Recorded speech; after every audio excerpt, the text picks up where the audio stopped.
Could you give us, similar to how we've explored with London and Sao Paulo, a little bit of a snapshot of the circular economy priorities in the city of New York and how you see the circular economy supporting the broader goals in the city?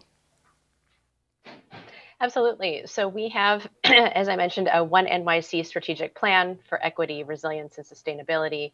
And as we've been looking at how to achieve that, it's, I come from the Department of Sanitation, and while waste management is a critical indicator and mirror to, linear practices as opposed to circular practices, we aren't the only entity that can solve for this. And so while traditionally we have what we feel very proud of, which are some city government contracts that create a circular economy for our paper recycling. 75% of our paper is recycled locally, goes to a local paper plant, gets turned into new boxes, for your next delivery. We feel very proud of that. That's only one aspect of truly creating a circular approach, because we have to tackle the consumption patterns, and we know that it can't fully be achieved on a city taxpayer levy.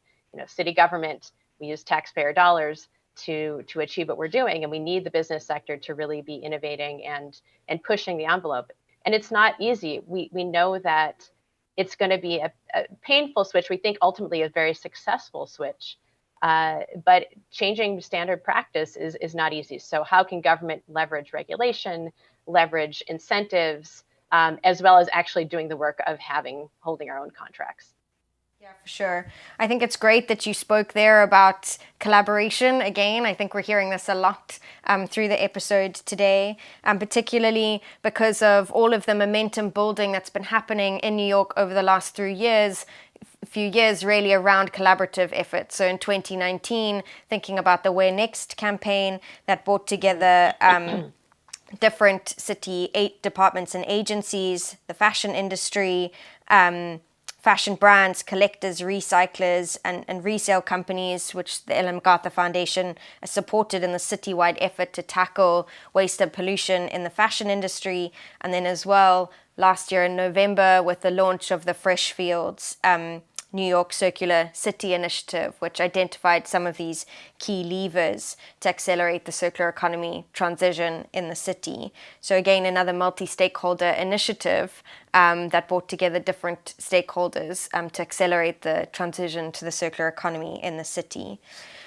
What do you think are some of the unique opportunities and challenges to this multi-stakeholder collaborative effort in New York to accelerate the transition to a circular economy?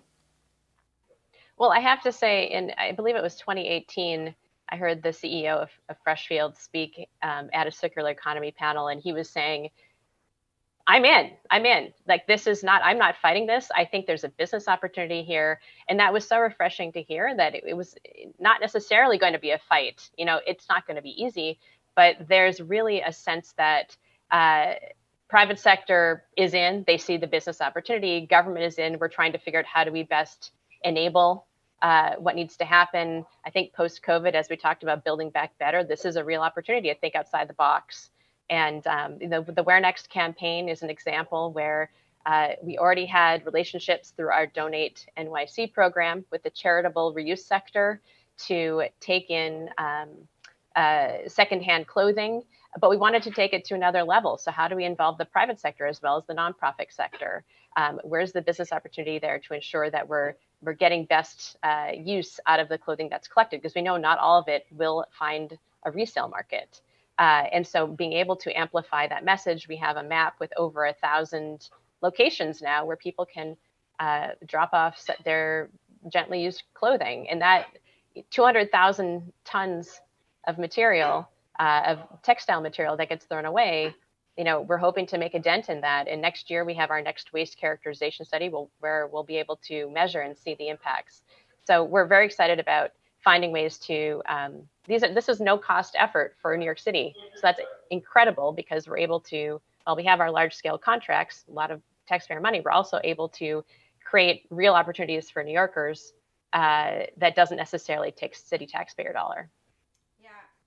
Yeah, great to hear this really tangible example about the circular economy in action in the fashion industry and a little bit more about that. But I wonder, Bridget, as well, if we think about this next decade of action in New York City, if you could tell us a little bit more about different pioneering actions or activities that you expect to see from the city of New York.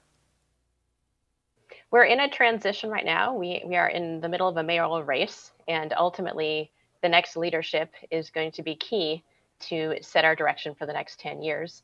We are also, as we've been talking about cities not holding all of the regulatory authority, we are in the middle of starting to plan our next 20-year solid waste management plan, which is a requirement of the state.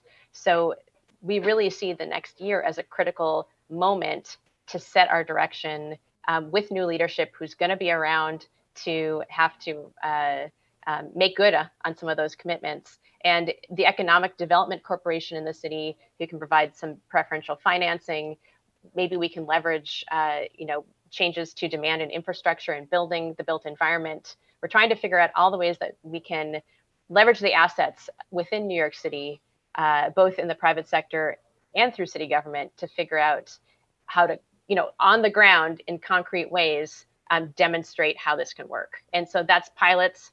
Cities can be, one of the best ways to create a pilot that then, if it works, that can get national recognition and maybe start to leverage the national government to help support it.